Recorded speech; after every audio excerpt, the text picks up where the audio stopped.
Coming up on DITV, some Oklahoma teachers are fighting for their students 1 mile at a time. And we show you how the University of Iowa is honoring Islam Awareness Week. We'll recap Iowa's baseball game last night against Coe College, and we have a special look at one wrestler receiving honors at the State House.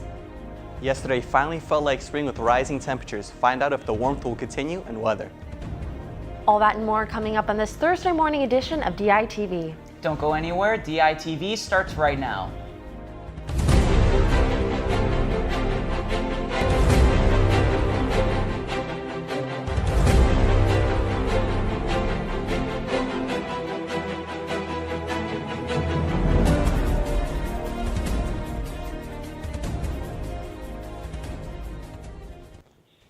Good morning and thank you for tuning in. I'm Kaylin Cluck.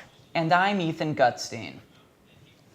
A group of Oklahoma teachers marched 110 miles to the state's capital.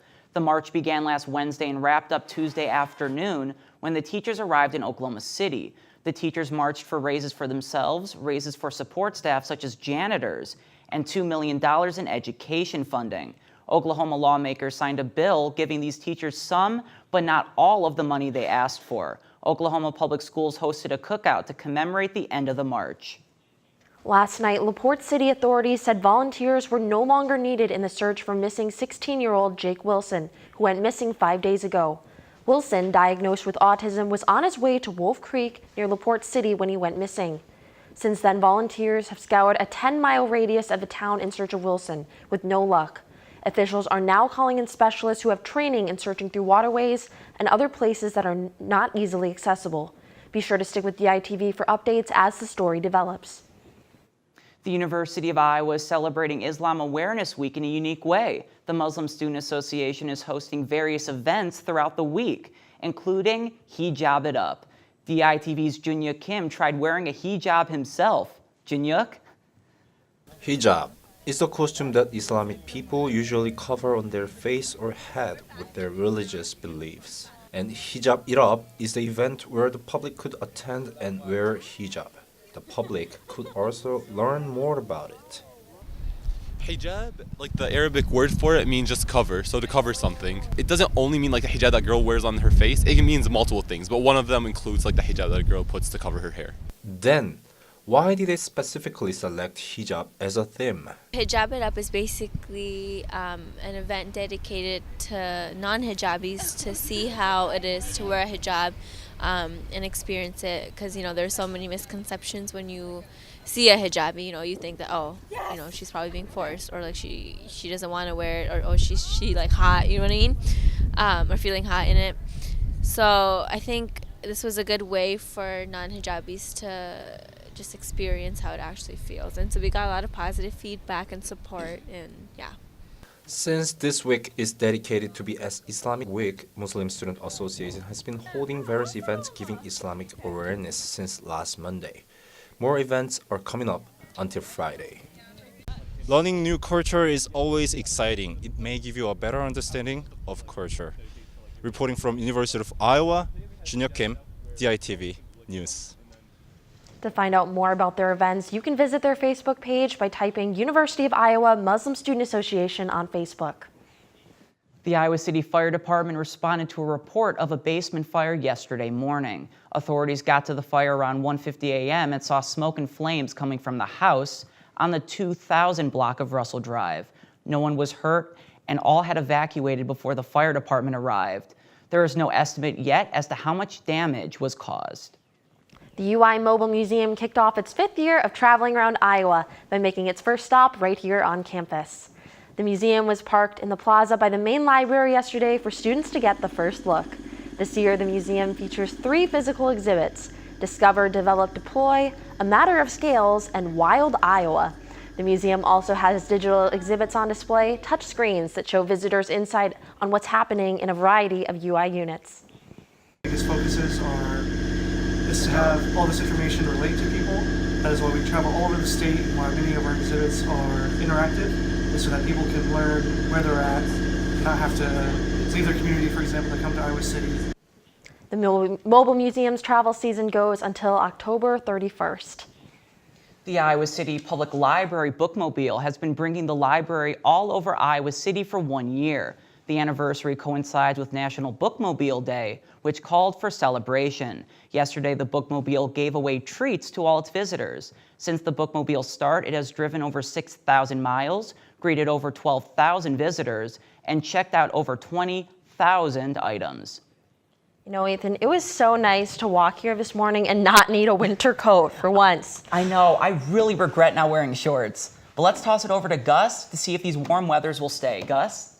Thanks, guys. Unfortunately, you're going to have to keep those shorts tucked in for a little longer. Today we begin with partly cloudy skies. Temperatures will reach a high of 69 degrees, and later in the evening will lower to 56 degrees. Now let's take a look at our extended forecast. Harsh weather heads our way Friday afternoon with thunderstorms. Temperatures will range from the humid lower 70s and ascend to the lower 40s. Saturday, expect showers as temperatures will range from the mid 40s to the upper 20s. Unless you're a fan of April snow, cancel any plans for Sunday Fun Day. Temperatures will begin in the mid 20s and cool down to the mid 20s. Monday, we will have weathered the storm to earn some partly cloudy skies. Temperatures will reach a high in the lower 40s and lower to the mid 20s. Finally, Tuesday will be mostly sunny skies with the temperatures ranging from the lower 50s and lower to the upper 30s, excuse me.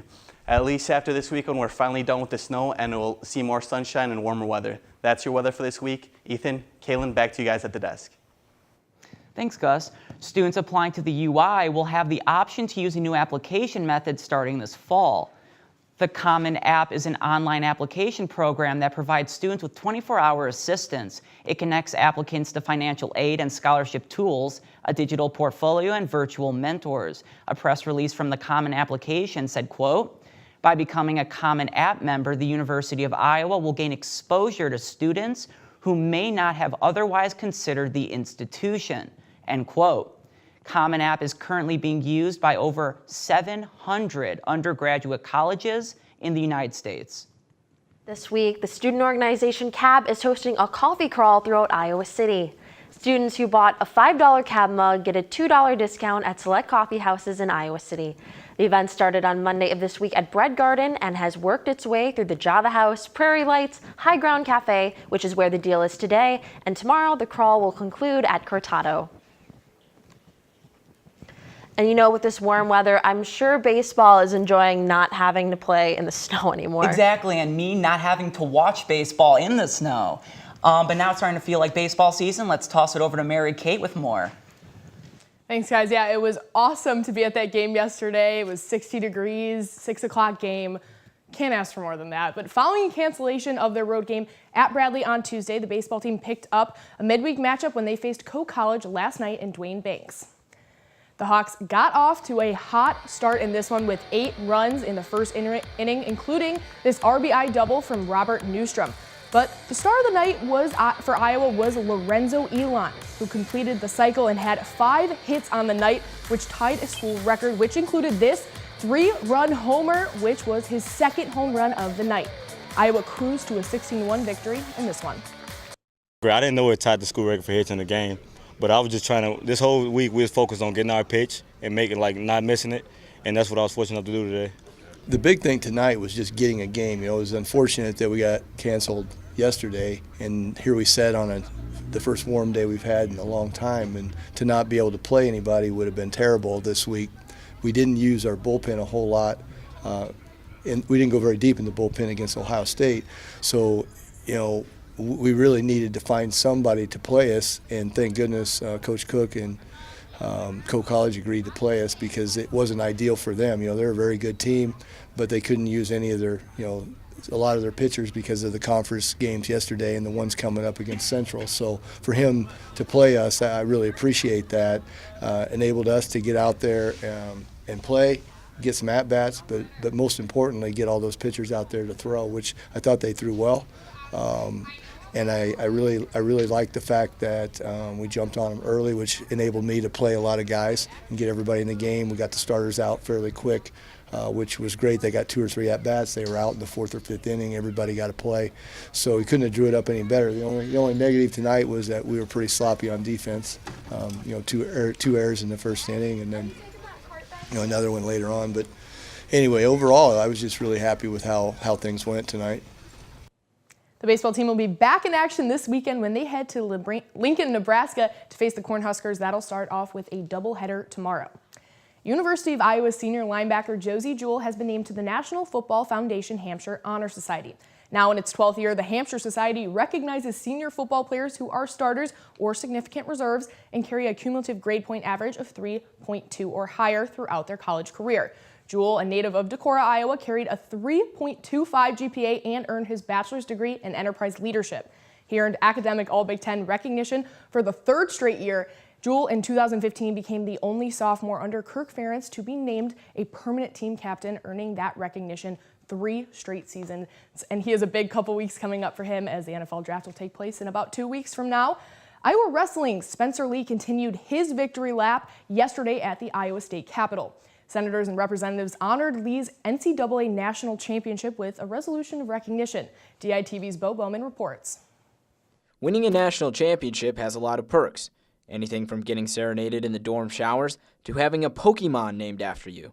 Yesterday, Iowa wrestler Spencer Lee continued his championship tour with a stop at the Iowa State Capitol, where legislators signed a resolution making April 11th Spencer Lee Recognition Day. I think that just attributes to Iowa as a state, how big wrestling is, to even have senators and legislators to be following even just one person's specific career, not just mine, but as the university as a whole. Lee became the first Iowa true freshman in over 20 years to win a national title, a feat not gone unnoticed. Spencer Lee is obviously an outstanding wrestler, but equally as impressive is his maturity, humility, and poise. And as appreciative as Lee was, he hopes to use the spotlight to promote his sport. I really do love it. My goal was always be an ambassador of the sport, and that's really what I'm here to do, and help grow the sport and obviously promote my university, University of Iowa, the best I can, and I wouldn't be here without everyone's help, teammates, friends, and coaches at the University of Iowa. And after yesterday, there's no doubt he's proud to be an Iowan. Go Hawks. Spencer said, and I quote, "My teammates, my coaches were family. We live in Iowa." From Des Moines, Bo Bowman, DITV Sports. Well, big day yesterday for him. Spencer Lee is certainly enjoying his offseason. He was actually also at the baseball game yesterday cheering on the Hawkeyes. The University of Iowa women's basketball student athletes, staff, and supporters gathered to celebrate the 2017-2018 season at the team's annual banquet on April 6th. 7 student athletes took home a total of 10 awards. Senior Chase Coley was presented with the Community Service Award for logging countless hours serving the Iowa City community this year. Kathleen Doyle was named Iowa's Best Defender. She was also recognized as Iowa's Assist Leader. Junior Megan Guston was presented with the Coaches Award. No shocker there. Sophomore Mackenzie Meyer was recognized as a team best free throw percentage shooter. Carly Moans was presented with the Grit, Perseverance, Passion, and Purpose Award. Redshirt freshman Alexis Civilian was named to the Most Improved. And finally, junior Hannah Stewart was named to the Dr. Christine Grant Leadership Award. That's all I have for you guys in the sports studio. Come back tomorrow where the voice of Hawkeye baseball, Zach Mackey, will join me for our Iowa baseball pregame show. Guys, back to you. Iowa City was one of 2 cities in Iowa to rank in the top 10 best places in the nation to be a working parent, a ranking done by Smart Asset. The other city in Iowa to make the cut was Ames. Smart Asset compared cities across the nation, looking at employment rates, time off, costs associated with raising a family, among others. Iowa City was noted for its low employment rate of about 2%. And that's all we have for you on this Thursday morning edition of DITV. Be sure to head over to dailyiowan.com for all your latest news between Monday and Friday. And for more Iowa City and campus news, be sure to check out the print edition of the Daily Iowan on stands now. For DITV, I'm Ethan Gutstein. And I'm Kaylin Cluck. Until next time, Iowa City.